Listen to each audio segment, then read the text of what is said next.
Hi, my name is Richard, and I'm going to explain a possible alternate history for the video game world in which the company Sega outshines Nintendo and dominates the gaming world.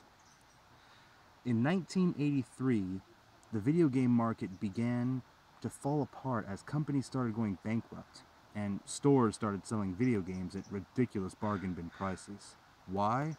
Well, there were multiple reasons, including poor game quality and an oversaturated market. Most people thought that video games were just a toy fad and that games would come and go. However, in 1985, the Nintendo company released a new game console called the Nintendo Entertainment System, or NES for short. They created a quality seal that ensured that only games that passed their quality standards would be released in the system.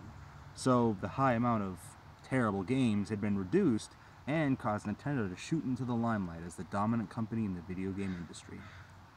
However, there was another company that developed a new system roughly the same time, Sega. Sega developed a device called the Sega Master System, which was similar in almost every way to the Nintendo Entertainment System, except they didn't have the quality seal ensuring quality released games. So the market for their games was not as good. I propose an alternate universe where Sega developed the Master System in 1985 as opposed to 1987, before the Nintendo company had introduced their own quality seal idea. Then, at this point, Sega would develop their own quality seal so that the games produced would be of higher quality.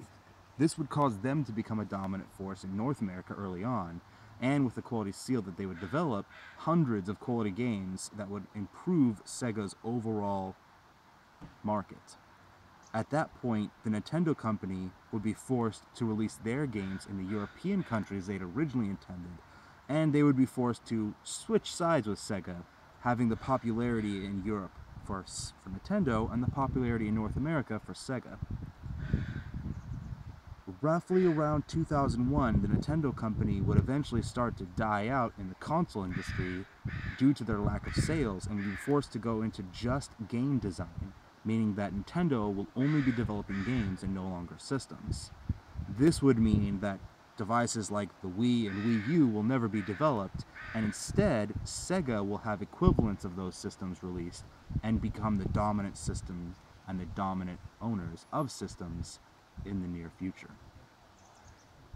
Resources used include 10 facts about the great video game crash of '83, retrieved from IGN.com on September 2011, developed by Nadia Oxford, and the Nintendo success story, retrieved from successstory.com on June 2015 by Sarah Jones. I will include a link of resources used in the comment section below.